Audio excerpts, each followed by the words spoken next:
Hey everyone, it's Docfire. Welcome to Docfire's Down and Dirty Reviews.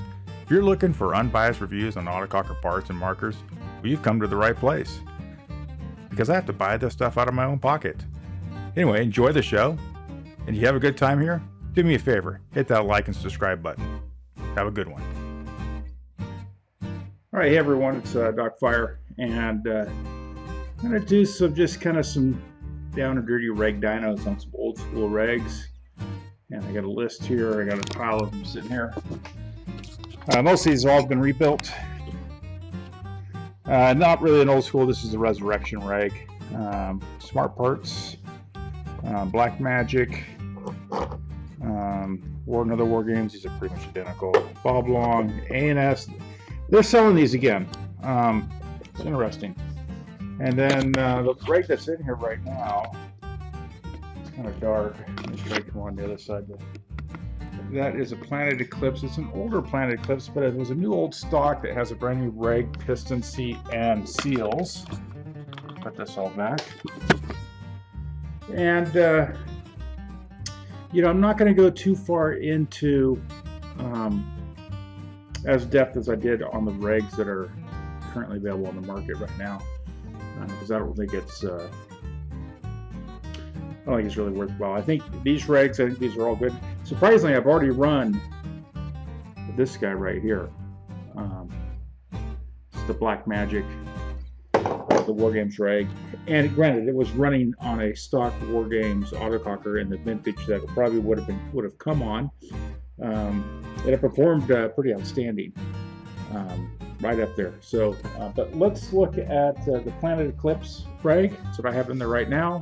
The trace that's on the screen right up here is that's actually this Planet Eclipse reg. But let's do a little run on it. I'm gonna go fire up this guy, and I'm just gonna shoot about 5 shots over it.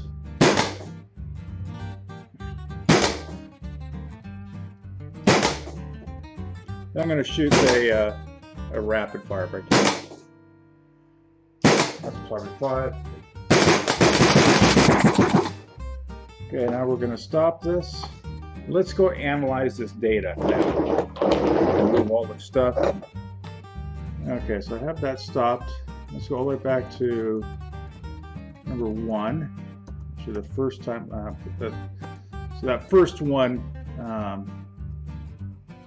And I'm not really worried about the feet per second right now. As you can see, the last shot in that string was 287, so it's been shooting really consistent, so I'm not worried about the feet per second. I really want to kind of see how the shot is. All right, here's the first good trace to look at.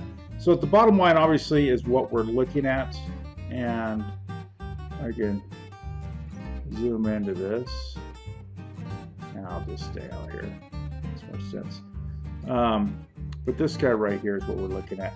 And the rise time on this was, I'm going to highlight this down here.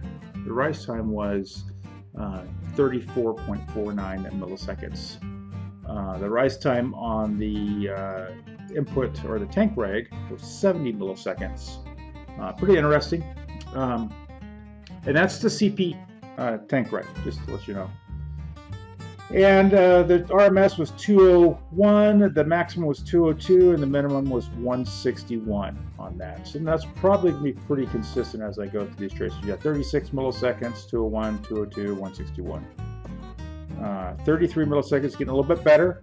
A lot of times it's a little cold today, so it's probably about 50 something Fahrenheit here in California. It's cold for me. As we see, the numbers kind of get a little better there. I don't need to. You guys can look at these.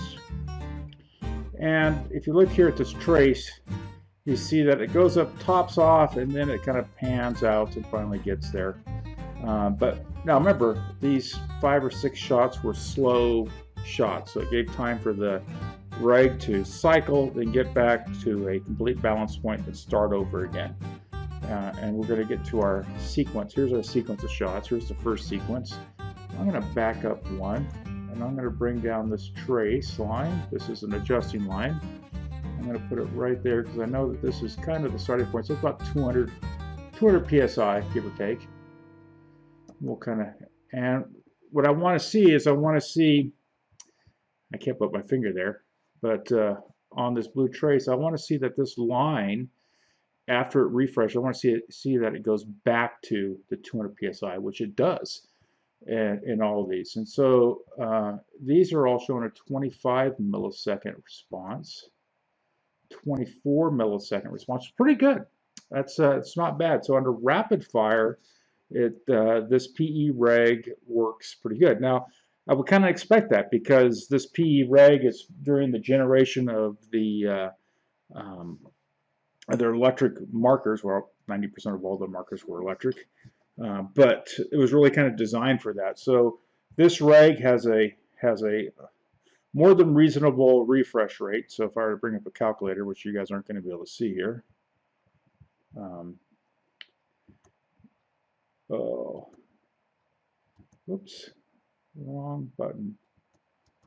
Okay, you guys can't see the calculator, but if I say, let's say, what was it? It was 30. Let's go back here. What was this one? This last one. 34 milliseconds. So 1,000, which is basically 1 second, divide by 34. So that's basically this regulator during slow fire can operate at 29 cycles a second. All right, and but then we're going to go up to where we're doing rapid fire. There's the rapid fire, and yeah, that was 24. That was 25. So let's just say 25. Even this in this last trace, it's really good. So 25. 1,000 divided by 25 equals 40. 40 balls a second, which is, well over what any tournament will do, or any need, right? But I think the key thing is that when we look at this trace, and if I can zoom in here, oh wait, I'm going to zoom in like this. This is a little easier way to zoom in. I can just take up these three maybe. All right, there we go. It's pretty interesting because it does, here's the drop, right? There's a drop, and that's when the valve with the marker is shutting off. And this is going up, and then it starts to tailor off and go up here. So I'm kind of curious. Let's see, what pressure does it kind of bump over at? 191 psi, so it's 9 psi from getting back to its 200 and basically 201 psi range, and so it's right at there's 9 psi, which is can be a significant change, but it's well within the next shot that it maxes out. So I mean, I think approximately how many milliseconds is it from about this point to where we think it kind of maxes out? So we'll say there. We're looking at about 37 milliseconds, very rough. And that's measuring between this point and this point. So pretty interesting. But anyway, so that is the Planet Eclipse. I don't know what reg it is. It's an older reg. It's probably, they haven't changed the design too much. I know that you can still buy the Planet Eclipse reg at Paintball Gateway, and I think A&S has one too that has the base of the top on it that you can screw in any marker, which is good. So people really like them. So this was, to me, is a worthwhile reg. If you have it, I would keep it. So that's that video. I'll be back with another one. All right.